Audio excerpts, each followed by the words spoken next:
Hi, my name is Chase Price, and each week I meet a new member of the community because here, we mic the Sapphic, and today's guest is Tique.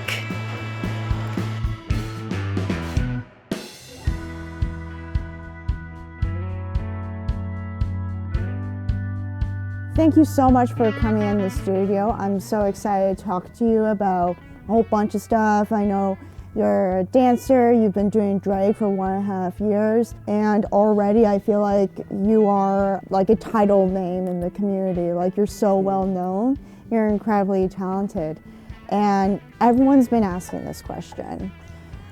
You're a dancer, so what's your favorite position? Oh boy.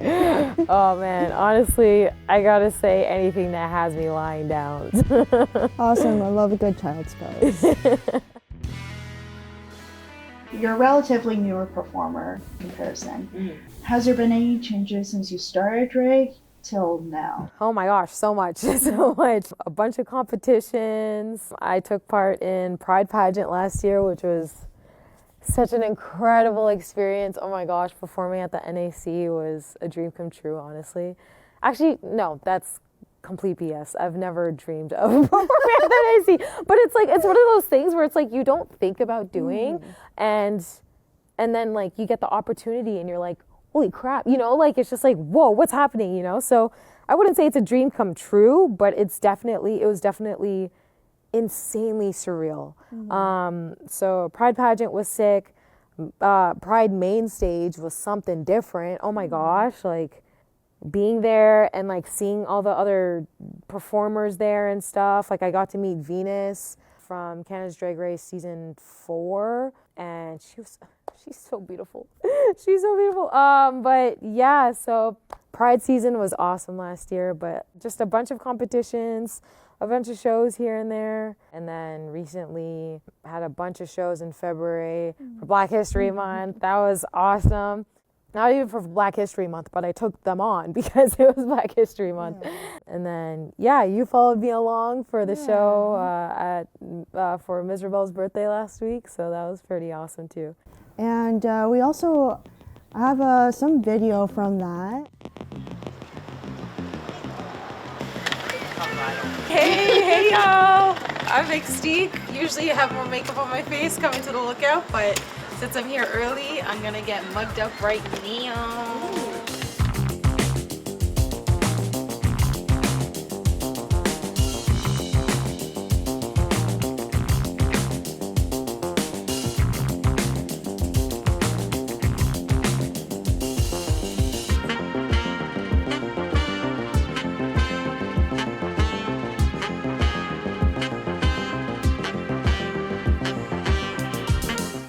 I literally could not be more honored than to be hosting this show at the Lookout tonight on my birthday.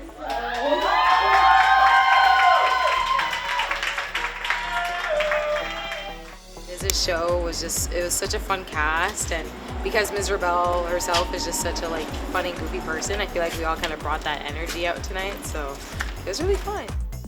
Tonight, honestly, it was all about Miserabelle. And I think the community came out to show them the love that I think they really needed to see and feel, because I think all of us as drag artists, we always, in the back of our minds going like, I'm proud of my art, but are other people gonna love it?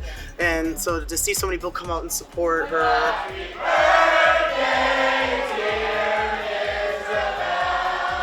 birthday, and the cast was unbelievable. Everyone did such an amazing job. It was an amazing show. Super, super happy about it. Yeah. And I got to hang out with this one. I love performing, I love drag, and tonight was really fun, and the energy was great, and like I'm just like, I always carry that energy with me when I go home. So when I get home, like yes, I'm sleepy, but I always have like at least like 20 minutes of just like zoomies, before I crash out. So I'm really happy. It was so fun watching you during the performances for Miserabelle's birthday. Like, it was so ecstatic. Everyone was like so happy to be there. Yeah. It was just a great energy to just quietly just be in the corner observing. You do so many different numbers, and like in terms of like MX, how like would you describe yourself or even like the community? MX is sick. Like, not gonna lie, no offense, I feel like MX artists through the roof. Oh, absolutely. the thing about MX artists is like, dog, you never know what we're gonna bring to stage. You never know. Like literally, like with Kings, okay, you know, it's gonna be more like mask. It's gonna be more like, you know, like trying to pick up the chick, you know, like whatever. Yeah, all butched up and stuff. With Queens, it's gonna be like polished, fine ass wigs, you know, like bodysuits, stuff like that. With mixed artists, dog. It's so cool. There's so much more freedom of like what you can explore. Exactly. And that's something that I really try to embody as a mixed artist is sometimes I'll do something more comedy leaning. Sometimes I'll do more like polished choreography and stuff like that. Sometimes I'll wear costumes that are more like, you know, I guess more like stereotypical drag type, but even then not really, because I don't really have that and I don't have the money to commission that. But yeah, mixed artists, it's like, it's fun. It's so great and it's so creative. It's so unique. It's genuinely just whatever you want it to be. Sometimes I wear the most like femme costumes and then I'll draw on a mustache and a beard and just call it a day. You know what I mean? Yeah. And like sometimes I'll just take my wig off in the middle of a number because I'm like, you know what? This is coming off now because I don't need this anymore. And so it's really fun. It's really entertaining, and being a mixed artist, there's just so much freedom to it, you know? It's really whatever you want it to be, I feel like. And drag in general is that, absolutely. And obviously you have more of like the femboy kings and more of the mask queens and stuff. But I feel like with mix, it's a lot more fluid.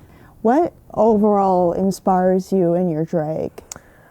My childhood, little me, I'd have to say. When people would ask me what I want to be when I grow up, the first thought that came to mind was a professional lip singer. I always loved learning the lyrics to songs and just having mini concerts and pretending I'm filming little music videos at home. Not with like costumes and makeup and stuff, but just like performing. You know what I mean? Like I would be pretending I'm literally at a concert and this song isn't my song. I'm just lip syncing the song because I am not a singer. I am not a singer. I sung once at one show, probably won't be doing it again. I relate to that. Yeah. I had a teacher just go up and be like, maybe you should just go in the back. That's wild. That's so wild. Oh my gosh. So every performance is just for little me because I remember like thinking back to just the songs that I would hear on the radio, and I would literally just learn the lyrics from listening to them on the radio. So I would have to wait till they come on, and a song that comes to mind right away is I'm Yours by Jason Mraz. And I would just be sitting for the radio waiting for it to come on. And then because like it was around the time where like, you know, it was coming on pretty often. And then by the time it comes on, radio's blasting. I have my stool ready to like jump up and like do little jumps and tricks and stuff. The kitchen is cleared. No one's home. I'm by myself, you know, or my dad's in the living room watching football or whatever. So I'm like, just stay there, you know? And so every time I perform, I try to do like as many new songs, as many different songs as possible because it's just another chance for me to have that same experience that little me wanted so bad. But I remember as a kid thinking, I can't say professional lip singer. That's not a real job. Like, that's not real. Don't be ridiculous, you know? Learning about drag was so surreal because it was just like, what's going on? What is this? And I thought it would be a lot more different because I was expecting, you know, the makeup, the costume to kind of take over the performance part of it, you know, because there are drag queens who focus more on the like look queens. The look queens, you know, they focus on the runways, they focus on, you know, the shows and stuff like that, but not so much performing to audiences and stuff, which is fine. There's different, you know, avenues for drag and stuff, but that's what kind of, you know, that's one of the things that I was kind of like, I don't know if drag's for me. But when I saw that there are definitely queens who do the performances, they do the shows, they do the entertaining and stuff. That's what really drew me to it. And so I know generally as a drag artist, it's just so much easier, and not just easier, but like time efficient to do kind of the same numbers over and over again, especially if they're really good numbers.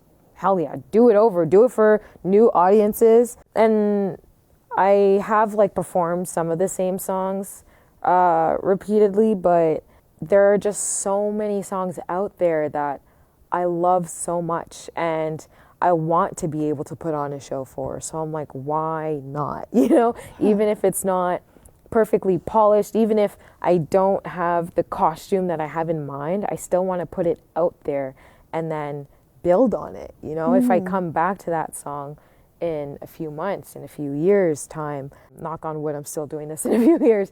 If I come back to it, at least I'll be able to see the growth, you know, and how I did it the first time versus how I'm doing it now. And I have started seeing that. It's been wonderful, but yeah, I really try my best to do different songs because I want people to see as many sides of me as possible. And I feel like I owe it to little me to just try as many songs as possible, because when I was dancing in my kitchen, when I was dancing in my bedroom, I was always doing it to so many different songs. I wasn't always dancing to the same songs. I wasn't always dancing to I'm Yours by Jason Mraz. I would always try, like, even the songs I didn't know the lyrics to, I would just get up and try freestyling just by myself on my own. I am not a fan, even to this day, I'm really bad at just like freestyling as a dancer. When it comes to drag, most of my performances are freestyling, most of them. But it's easier because, you know, lip singing is involved, going to the audience is It's involved. more like musical theater, I find, where like, it's not like, I'm not much of a dancer. I'm like learning, I'm like Just Dance. Gym classes, when we did Just Dance, that's my basis. Yep. Yep. Where it's a lot more of like, I find it more musical theater-y, where I'm like, I'm playing a character more than I'm dancing. Yeah. In elementary school, I knew a few people who were like dancers, and like, it seems a lot more like your body movements. There's so much more intention per se than like, bull chain. Yeah, exactly. There's some musical theater, don't come at me. But, I understand where it might be a lot more intimidating to like freestyle when you're just dancing. Yeah. Oh, for sure. Especially when I'm amongst other dancers, because I'm self-taught, right? So it's not like I have the technical training and stuff. And so I really get in my head with other dancers and stuff. And even when I'm backup dancing for a queen and I'm with another dancer and they're like, oh, what do you think I should do? I'm always looking at the other dancer because I'm like, you're the one who's been trained, you know, like, yes, I know how to move and stuff, but I know what works for me, you know what I mean? And I rely heavily on lyrics and stuff, and not everyone does that when they're performing. I do put in my 2 cents, but I still like trying to take the back seat, or at least the passenger princess role of just like, no, I'll let you steer. But yeah, I do try to put out as many different faces, as many different sides to me as possible when I perform. So it doesn't matter if you're someone who comes to my shows often, or if you're someone seeing me perform for the first time, I try to give something new when I go out there. You're talking about like different sides of yourself showing, like, do you find like different parts of your identity shine through in certain ways, and how so? Absolutely. Oh my gosh. I wouldn't say, I think I've kind of more so unlocked the Sapphic side recently, but before I feel like I definitely had a bit more, I guess, a bit of a man-eater kind of persona, where like the songs that I've performed are definitely more hetero, or maybe even like bi or pan coded. And so I would kind of lean into that a little bit. You know, when I do my audience interaction, I would engage with the more like femme members of the audience the same I'd engage with like the more masc members of my audience, right? But it was only recently where I properly started to embrace the more Sapphic side of my identity. One song that comes to mind is Picture You by Chapel Roan. I did that for a show a few weeks ago. It was a Decades show hosted by Wisteria. I got the 2020s.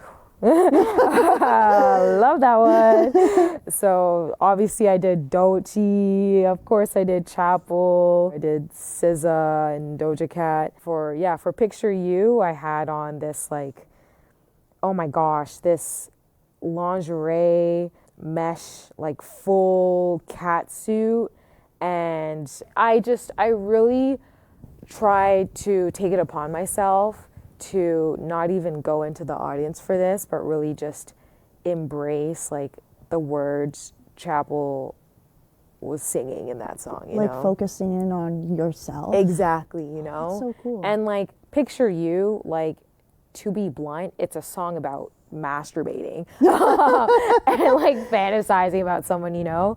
And so I like tried to be intentional with how I carried myself on stage, and like I'm not gonna like, I know some queens like to go up and like pretend they're jerking off or whatever. I didn't want to do all of that, but maybe imply. You know, imply, absolutely. There are times where I'm like opening my legs, you know, and whatever. I try to like take it slow, you know, and like look out into the audience more, and like just kind of take a moment to pretend I'm by myself, and that I feel like helped me embrace the more feminine side to myself and my drag. That genuinely felt like a really beautiful moment for me. It's definitely more recently where I clicked into the more Sapphic side of my drag. I've been embracing it more because, dog, like I love women. They're like women, non-binary lesbians, you know, like it's a great place to be for sure. But Out of curiosity, being non-binary, did that influence your choice of being like an MX? Like yes, because I came out more recently as non-binary, so that was only in 2021. And I think it was in 2020, because at first it was more like gender fluid back then. But in 2022 was when I was fully like, no, just straight up, just non-binary. Non-binary, agender sometimes, but anyway, it's a whole... gender anarchist. It's, down with gender. So I think because of that, it's taken me quite a bit of time to be, I guess, confident in my gender identity, because, you know, for example, at work, I don't go by she, her, but everyone refers to me as she, her, or most of my coworkers do. Like I wear my they, them hat. I have they, them on my name tag, whatever. So, you know, I try to put out myself as non-binary, but it's also one of those things where it's not a battle I'm willing to fight, you know, because it's just, it's these aren't people that I'm close to in life, you know? So it's like, I'm there, I work, I leave, you know? It's not like I do my job, I leave. So that's not somewhere where I'm willing to, you know, try to not fight, but like, you know, put in more of an effort, I guess, to get people to gender me correctly, get people to see me as non-binary. And when I go to work, like the way customers, a lot of them, they come in and they think I'm a man, and it's the best thing ever. It's so wonderful. Well, it's better than when they're like, hi, miss, hi, ma'am. I'd much rather get the sir. Also, I feel that. How have you found that, like, your experiences there and how you've explored more about yourself and all that? How has that translated to, like, necessarily, like, how you interact with, like, queer community outside of that, whether it be like queer community or just your family? Or I've always had a voice, but I feel like I've always been too shy to speak on things, to be vocal and stuff. And for a long time, I felt like people just wouldn't really care to hear what I had to say. And then growing up, like as an adult and stuff, like joining the sorority especially, that helped me a lot with just speaking out more and voicing my opinions on things I feel like are important to me and matter to me. With drag, obviously there's just drag in itself is a protest. It's a huge platform for advocacy just in general, point blank, but within drag, there are different aspects in which people are advocating for different things and stuff. And so whether it's global issues or it's local issues and stuff, with drag, I felt more comfortable and confident. And in fact, I felt it's almost my responsibility to speak on things that matter to me and are important to me. Every time there's, and this happens every few months, the discourse of diversifying drag casts. Oh my goodness. Yeah, it's just a broken record. Do you have any thoughts in terms of like hearing about these discussions? How much time do you have? Let's look at the clock. Yeah, I have a lot of thoughts. I just think it's ridiculous, and it's almost insulting that this is still a conversation to this day. It shouldn't be.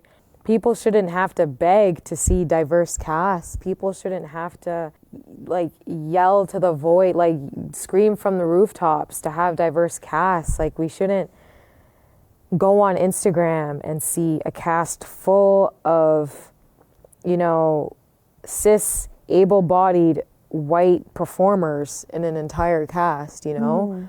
But at the same time, it's important to recognize that not every cast is going to have diversity in the sense of people of color. Sometimes it's going to have disabled folks. Sometimes it's going to have trans folks, you know?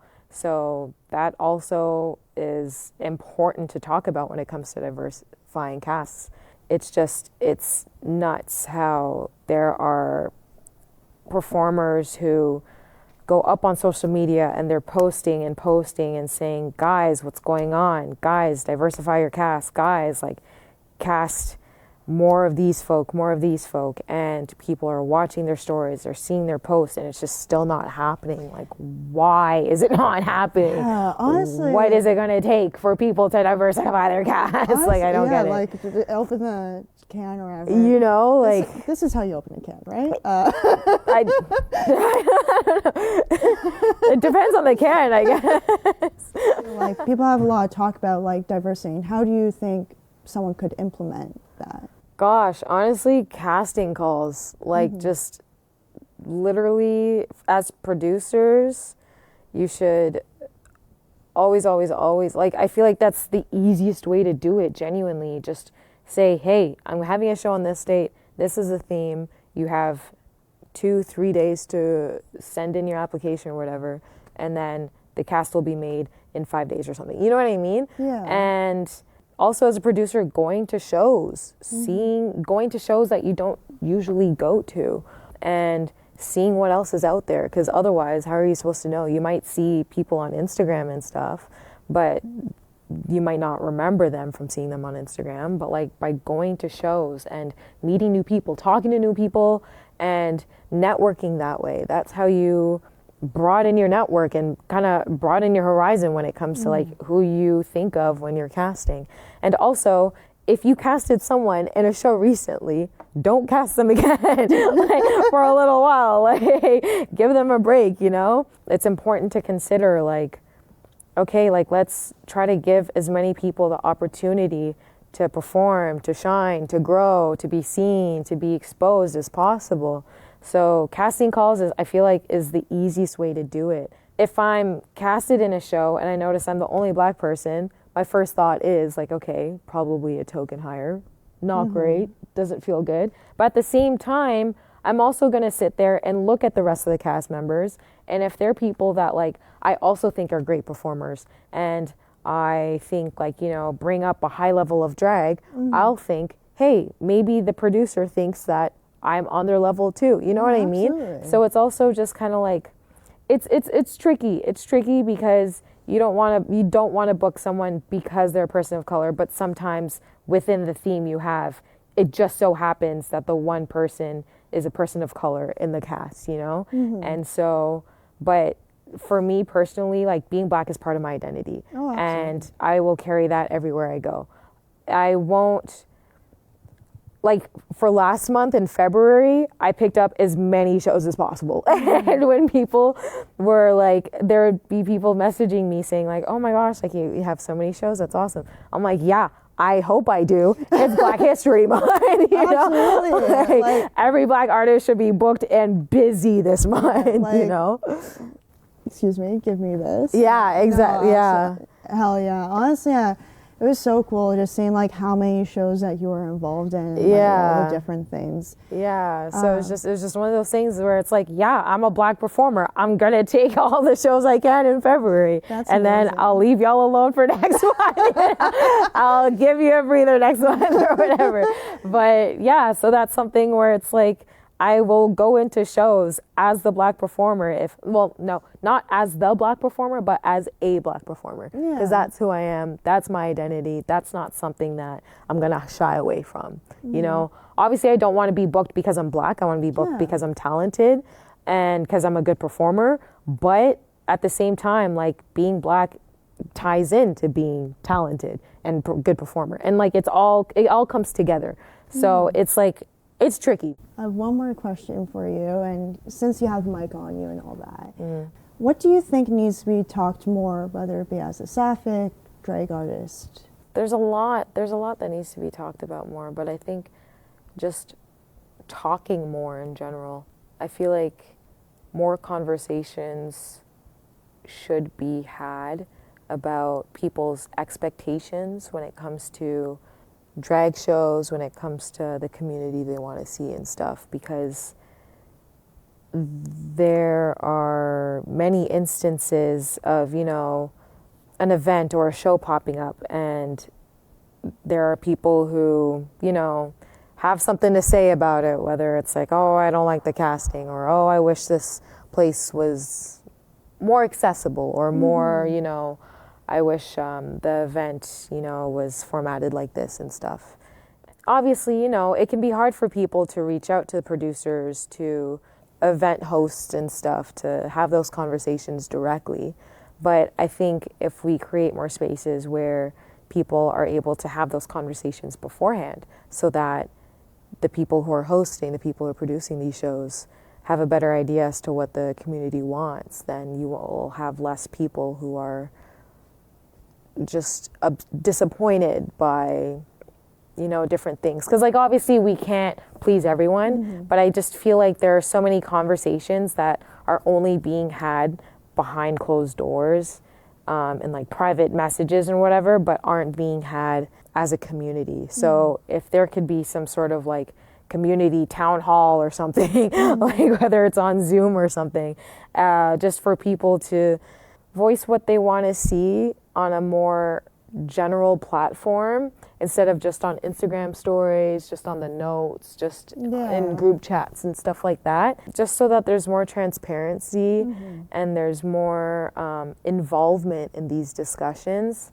I feel like, yeah, just in general, people just there needs to be more spaces for people to be able to just talk more. And people should be less shy to create those spaces. When it comes to people critiquing like a casting or like the way a show went or something like that, it can be easy to talk about it with your friends, like, oh, why did they do this? Why didn't they do that? But, you know, sometimes it's important to bring up those concerns with the producers so that they don't do it again, because they might think, hey, this show is a hit, this is great, you know. Maybe people didn't come to it because they were busy and not because they didn't like the casting or, you know, how it went and stuff. And so, because people just won't know if they're not told. And so just having discussions, having talks, and being more open about what people are expecting from their community, I feel like will create a more just cohesive and more tighter knit community in terms of just looking out for each other and supporting each other. People feel like they're being heard, then they're probably more willing to support the things that are being put on, you know? And it can't always be like a give and take situation, but I feel like it's not outlandish for people to ask for things, and then, you know, once they're given those things, then they can support it. You know what I mean? So, yeah, I guess.